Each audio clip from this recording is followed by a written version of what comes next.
May 1942. Japan plans an advance toward Port Moresby to extend its control in the Pacific.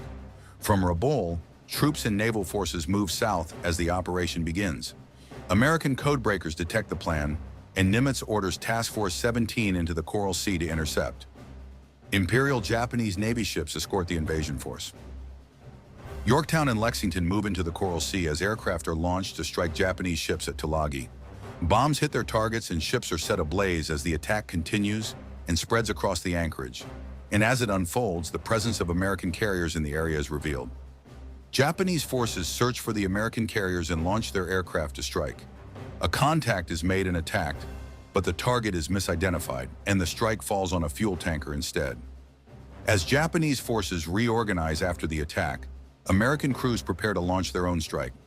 Both forces search for each other across the Coral Sea. American aircraft first move to attack what is believed to be a smaller Japanese force, but during the approach, Lieutenant Commander Dixon sights a carrier group and redirects the strike. Dive bombers attack, and within minutes, the carrier Shoho is hit and set ablaze. In the confusion, American aircraft mistakenly strafe their own transport near Port Moresby. As Japanese aircraft attempt to return, 29 approach the cruiser Chicago, come under fire, and 10 are shot down. American and Japanese forces make contact in the Coral Sea. On May 8th, the carriers Shokaku and Zukaku launch what remains of their air groups, around 95 aircraft.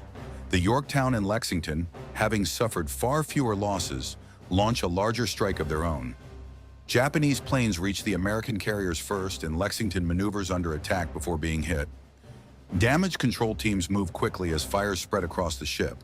American aircraft then locate the Japanese carriers and press their attack, pushing through anti-aircraft fire and scoring hits as the battle continues, with both sides exchanging blows across the Coral Sea. With the Japanese withdrawal, the first naval battle fought without direct contact ends.